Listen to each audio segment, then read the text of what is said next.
Hi, this is Zach Meir with the Bulletin Board Heroes here at Vox Markets for Tuesday, the 26th of October. Starting off with a similar, which still trying to work out what the trajectory is here. We did break that line of resistance there from July. That was done around the 36 pence level, above the 50-day moving average to start the week, and also now poking above the 200-day line, which is rising around 41.5 pence. So looking good on that basis. Looks as though we could hit the top of that trend channel from back in August as high as 50 pence over the next couple of weeks, and especially if we can remain above the initial October resistance around 40 to 41 pence. So slightly improving position there at a similar at the moment. Moving along to stock which has been slightly frustrating to say the least, Canadian Overseas. Finally seeing this actually breaking and doing something nice, which is breaking that line of resistance there from September. That was around the the 28 pence level. Had a minor bear trap below the old September support, so just below 27 or 20, so call it 28 pence. And the shares have spiked up from there. Also some bullish divergence, i.e. we had the lower low for October, but the RSI is traced higher, so that is helpful. Probably want to see the RSI above 50 and a decent end of day close above that broken support line, broken resistance line rather. That would then point us back into the mid 30s. Best case scenario target at the moment up to the low 40s at that August resistance line projection, but still early days as far as the potential recovery for Canadian at the moment. Moving along to Dev Clever, which has been also slightly sticky in the near term. Here we've had a two-day bear trap below the 200-day moving average. That was at 32 pence. That's rising now, so that is positive for the shares.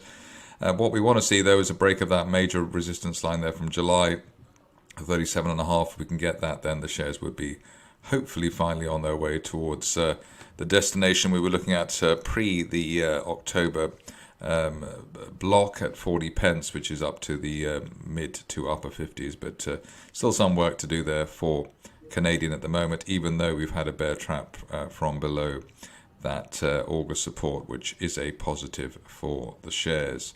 Stock which doesn't have such issues at the moment is Phalanx, which it's amazing to see the shares starting to recover well. We broke the falling wedge there at the beginning of the month in the 50-day line around 1.1 pence, and above that we're looking for a retest of the old February resistance in 2021 peaks at around the 1.8 pence, maybe 1.9 pence by the end of next month. All that's valid while we hold above the 200-day line at 1.25 pence. So let's see if the shares can do that. A lot of basing in place on the Galileo daily chart.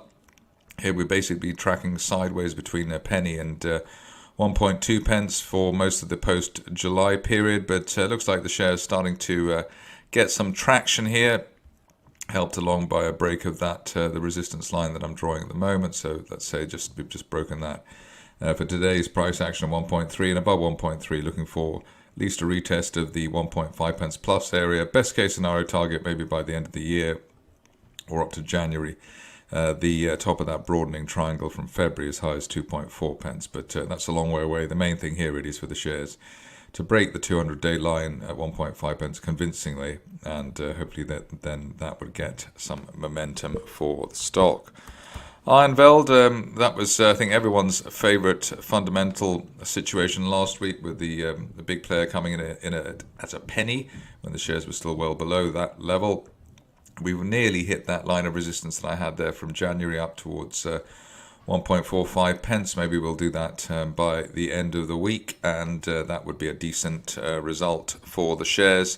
Otherwise, I suppose if you're looking to see where the next level up might be through 1.5, then hopefully there wouldn't be much between 1.5 and 2.5. So let's see if that happens over the next couple of months for the shares. We need to hold the 1 pence area, which seems quite likely, in order to deliver the upside scenario there for the shares. On to a requested stock next, and it's Love Hemp, which has been a bit of a slow situation over the recent past. I suppose you could say that the shares are trying to sort of take up the slack, and they've done that quite well, I suppose, in the around the 2.5 pence level. We had the initial break there for the falling wedge back around 2.3 pence in August, and that went well. I mean, up towards 3.2 with nothing to be sniffed at. But current situation is looks like we're bouncing off the floor of a broadening triangle from August, and above 2.5 pence we could see a return to 3.5, maybe 3.6 pence at the 200-day moving average over the course of the rest of the year. The positive here is that both the 50 and 200-day moving averages are rising, which should provide some decent momentum for the shares and should enable them to stay above 2.5 pence. On to a stock which has caught my imagination and seems to have caught the imagination of many other people as well. Quantum Blockchain, we hit our 2 pence target, and above 2 pence looking for as high as 4.5 pence, which would not only retest March resistance, but also take the shares up to the top of that rising late January trend channel, and maybe that could be seen by the end of the year. Nice to see the 50 and 200-day moving averages both rising at the moment. Next time they cross, that should be a golden cross, and as we know, the run-up to a golden cross the week or two before that is traditionally the strongest part of the cycle. So hopefully Quantum will deliver on that. Marchal is next, and with the backing of Luke Johnson, we've seen the shares do very well. What's interesting here is that when there was that initial news, there was hardly any retracement, and normally if there's no retracement over a couple of days or 2 or 3 days, it means that a stock is going to keep going up. We hit that target there at 4 pence, which was the top of the May trend channel. Above 4 pence on an end of day close basis, looking quite simply for a retest of February resistance at 6.5 pence, perhaps as soon as the end of the year, or maybe even sooner.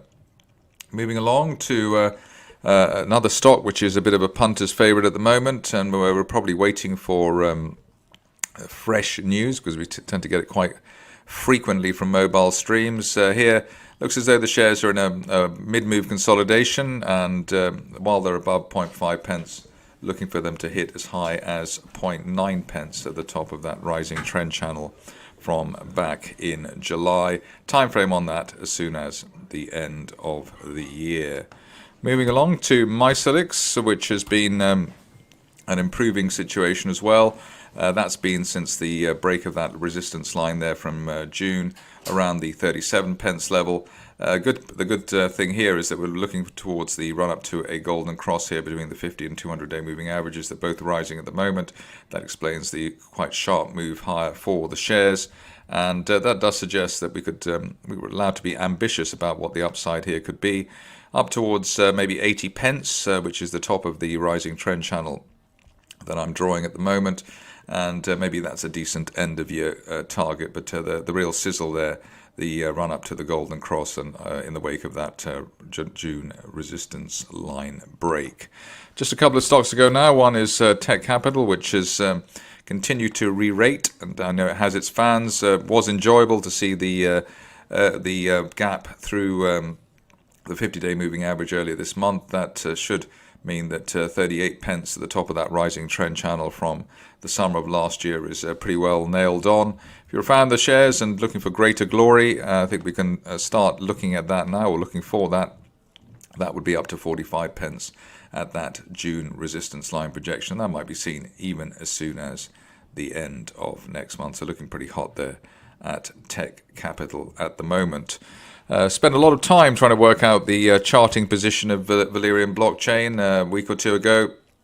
Did suggest that we were getting an echo of the February move, i.e. a move which went from around sort of under 5 pence, or at least well below 10 pence, up to 80 pence.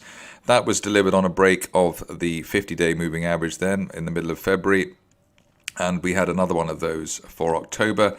So far, the shares have done as well, or perhaps even better than they did then, even though it's from a higher base. Gapped up yesterday and have held that, and also broken the high of yesterday, especially if we get a decent close above 55 pence today. We can start to dream of a move towards 90 pence at the top of the rising February trend channel, and that could be seen maybe as soon as the end of next month, or perhaps the end of the year is a conservative time frame. The ideal scenario is that even if there is a dip below yesterday's peak, the shares don't fall below post-August resistance around the 45 pence level. So above 45, looking for 90 pence plus on Valerium. That's it from me today. More updates tomorrow.